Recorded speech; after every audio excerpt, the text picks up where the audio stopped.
Okay, so today we're going to be doing a bit of a weird episode of Return to Diamond. We are not going to be doing our usual live gameplay commentary, but instead, I want to show you guys what happened yesterday and this new strategy that I figured out that I'm going to be using to rush to Diamond, and that any of you who are trying to quickly rush to some sort of goal, if you're a top laner at least, this is something that I would probably recommend pretty highly. It's something that has worked very well for me. If you don't care about the background of all this and just want to hear the strategy, someone I'm sure will do a skip Areno, the G-Bay Areno in the comments down below. This is something that I think is really interesting because it's kind of changed the way that I've been playing League of Legends, and I hope I can keep this mentality moving on into the next season. But anyway, let me go ahead and cut right to the chase. So yesterday I was going to record an episode of Return to Diamond where we were, of course, starting at Platinum 1-0 LP, and I was just going to play a bunch of games throughout the day and see how high I could climb.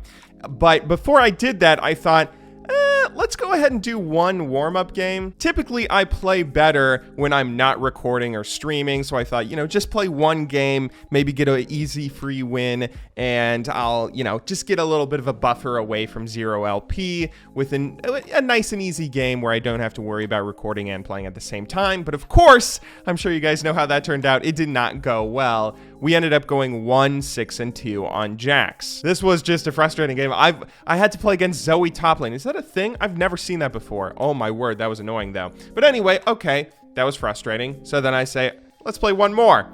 We play one more. We lose that. I keep on playing and I keep on losing to a point where eventually we get demoted. So then I asked one of my stream's mods who plays AD carry if he would like to duo with me for a little bit, because one of the things that was just kind of frustrating during this whole experience was how bad bot lane is. As a top laner, I get super frustrated when bot lane feeds. If mid lane feeds, I can roam and try and support them. If jungle feeds, I can steal enemy jungle creeps. But to help out bot lane, I have to commit teleport and essentially give up my own lane. So that's kind of what happened in this game. I go 5-2-0 on Garen. I think I was 4-0 at some point, but I mean, this game we had a 1-7-3 AD carry, a 0-7-2 Nautilus support. I mean, it was just a rough game, and every top laner has games like those. So I asked one of my stream mods to duo with me, CS Dragon, and he's the Twitch in all these games. And then if you notice, I started winning. And I actually won every single game I played with Garen until now. We are up to Platinum 1, 57 LP. Now let me go ahead and note, I did not get carried by him, or I'm not getting boosted, all right? This isn't me cheating to get to Diamond. I did better than CS Dragon, I think, in most of these games, at least according to the OPGG rankings. And, it's not like I was getting boosted by someone who was, carrying me super hard. He certainly did do very well, or better than me in some games, but then I did better than him in other games. I just wanted someone who wouldn't intentionally feed, and he did a great job of that, so thank you very much. But because I had a bot lane that I was not worried about, it changed the way that I was thinking about how I was playing the game, and it kind of let me develop this really amazing and kind of overpowered strategy on Garen that I want to show you guys. So I'm going to go ahead and load up some of these replays and show you just exactly what it was that happened. Now, in summary, this is a split push strategy with Garen, where you take Garen top lane, you focus on taking these specific runes, make sure you have these runes that are up on screen right now, or at the very least, make sure you're taking Demolish. That's the important one. And then the interesting thing about this strategy is that what you're trying to do is just make it to mid game, make it to late game. The goal here is not to get a lead in laning phase, not to out CS your opponent, not to do anything. I'm not trying to do anything to beat my opponent in lane. I don't care if Kennen out CS's me here or if he gets kills on me. I obviously try and not die, but the goal I'm trying to get to is 2 items, maybe 3. I want to build Triforce, I want to build Phantom Dancer, and I want to build a Dead Man's Plate. And right here, early on in this game, I actually had a kind of okay start. I think I got a gank, and that's where this kill came from. Got a kill on Kennen, but then he gets a gank as well. Fair's fair. And then he starts to come back in this game. Right here is where I start to get close to coming online. This is where Garen starts to become strong once he's close to finishing his Triforce. So here, I go ahead and finish off the tower, which I had been chipping at all game, and then I think I'm going to go ahead and kill this Kennen here, because even though Kennen's really good at running away, he can't get away when I'm able to start right on top of him. Although Zac is going to come top lane, although I think I get away from this, actually, don't I? Yeah, I end up juking him. He jumps in, but he's too low, so I can actually turn on him. But anyway, the point being, none of this is important. Okay, none of what happens for this first 15, 16 minutes of the game is important. What's important is what happens after this. See, the interesting thing about Garen when you split push with him, the reason this split push strategy kind of only works with Garen is because of how good he is at wave clear. Look at this.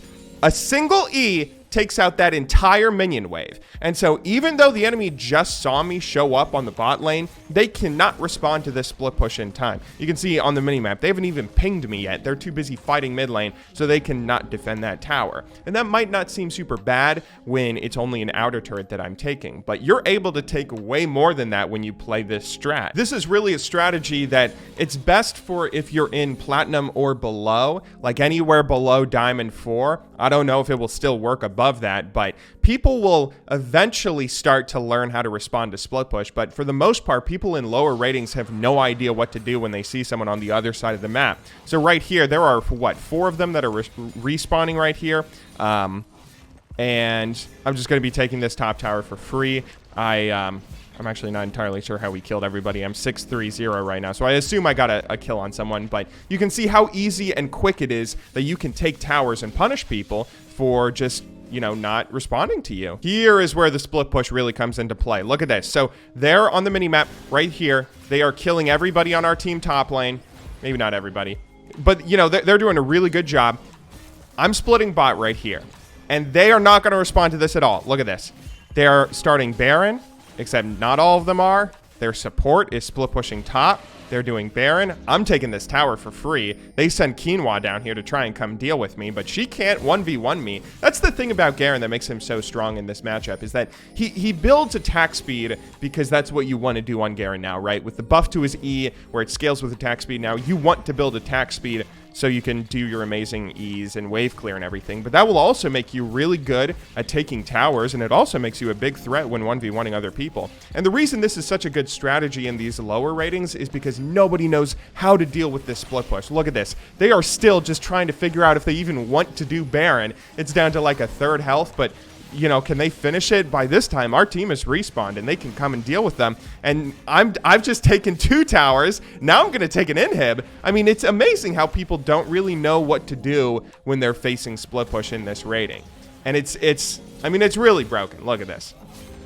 People eventually come to try and deal with me, and then I just respond by killing them. It's awesome. The reason that I'm saying this is like an intentional strategy and not just general top laner split pushing stuff is because with Garen, it's something that is kind of played almost differently, because you have all this attack speed. You also have all this movement speed and the cleanse on your Q. So only one person showing up top lane, or even a couple people showing up top lane, that's not a guarantee that they can stop you, and it's certainly not a guarantee they can kill you or catch you if you just try and run away.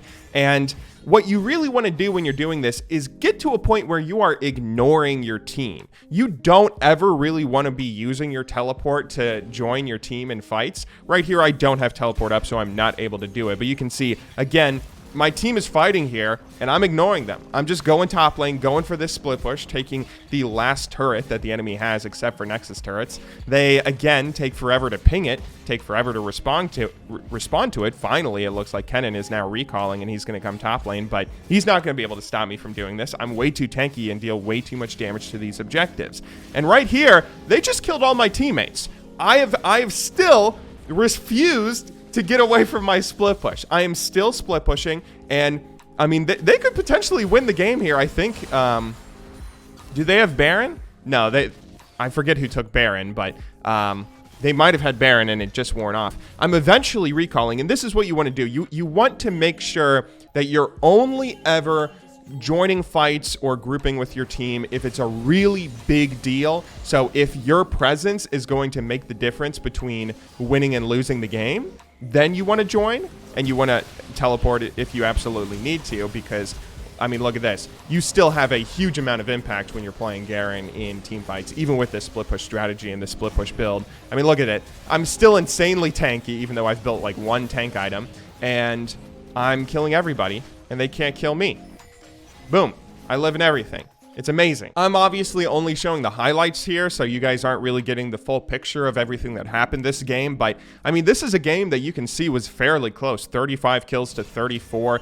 I mean, we have a 1k gold lead 30 minutes in, but it's the split push and the towers and all the objectives that ended up winning this game for us, which was largely, at least partially, part of me and my amazing split push. And that's not to say that my teammates did not do very well. Again, we were able to rely on them maybe a little more than your average solo queue team is, because we did have a duo queue, but this is something that is just so strong, and it makes you this unkillable beast too. Another thing I haven't even mentioned yet is that Garen is so good at this wave clear that he's able to consistently go and farm, and because you can clear a wave so quickly, you're able to go and like clear a wave and then go kill jungle creeps and then go kill another wave in another lane and then come back to the original lane before another wave even shows up.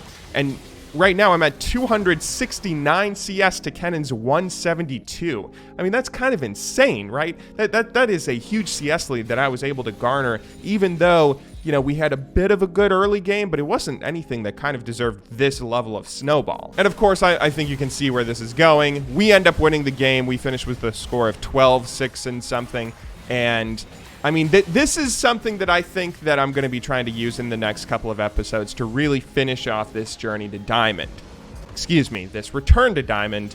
Don't copyright strike me, Red Mercy. Every single one of these games was this exact same strategy that I was doing. And that's why, even though in certain games, you know, this one I went 4-6-2 or whatever, you know, you can say, oh, I had a good team. We had a Kassadin that got 16 kills. He carried me. But in every single one of these games, you will see the same thing. Firstly, I'm doing significant damage to champions, which that's cool and all. But more importantly, I am dealing a huge amount of damage to towers. Where is that? There it is. Total damage to turrets. 10,000 damage to turrets that game. I mean, this split push is insane. And you get a huge amount of gold for your team. Not only do you get the map presence, obviously, of being able to control way more of the map when you are going around and consistently trying to help your team take all these different objectives, but you're also getting your team gold and everything. You know, you're getting your team dragons, you're getting your team global presence, you're getting your team a ton of gold that could be a huge make or break difference for them. To summarize all this though, if you are a top laner who is in a rating below Diamond and you want to see if you can quickly grab some LP before the season is over, this is one of the best strategies you can use. Pick Garen, just focus on your own farm. Don't worry about killing your opponent in laning phase. Don't worry about out-CSing them. That's something that is kind of difficult for a lot of people to do, myself included, but because you're getting to kind of higher ratings where people won't just roll over in laning phase in a lot of circumstances, and a lot of people will try and counterpick you as well. You shouldn't try and force something in lane. Just focus on farming your own farm and getting at least 2 items, and then go split push and split so hard to a point where you're ignoring your team. If you guys want a classic GBay99 sports analogy, this is kind of like strategy that is involved when playing soccer. Now, a lot of soccer strategy is different from a lot of other sports. Soccer is an unusual sport because it's much more about like this continuous dance, whereas other sports are much more about consistent, you know, individual strategic plays and then adapting strategy as the game goes on. Whereas, you know, soccer is really fluid and consistent throughout an entire match, where it's all about creating and controlling space. Virtually every strategy in soccer has something to do with a team's ability to create and control space and how much or how little space they want to allow their opponent. And that's what you're doing with this strategy. You are saying that, okay, I'm going to let my opponents have some space. I'm going to let my opponents have some strength on the other areas of the map. They can go ahead and fight my team if they want. They can take objectives on the other side, but I am going to have such a strong presence on this complete opposite side of the map that I am not going to let up on. You cannot expect me to teleport into these team fights. You cannot expect me to leave this lane and stop split pushing just because it's getting maybe a little dangerous for me, because I'm there and I'm going to run away. I have plenty of movement speed to get out of every situation if I need to, and I'm going to take all these objectives. And what you're doing here is forcing your opponent to make a decision. Because the decision making and decisiveness in this rating is so poor, and it has to be even worse the lower the rating goes, the thing that makes this so strong is the fact that what you're really doing is spreading your opponent really thinly. Oftentimes what ends up happening is they might send someone to your lane to eventually deal with you, but it's only after you've taken 2 towers and an inhib, and then you can go and just join your team. And then while they're stuck clearing the minions that are left over, then you join your team, you fight a 5 versus 4 where the opponent is suddenly down a man. You know, everyone is so late to respond to a lot of things when they see it on the minimap that you really end up having this really proactive presence in the match. And it's something that I'm going to try and use, see if I can climb to Diamond. So I'm going to go ahead and record that next episode of Return to Diamond. You guys can see it tomorrow. You'll see whether or not this actually keeps on working for us. And I will see you all in that video. But until then, thank you very much for watching. Good luck in solo queue and have a wonderful day.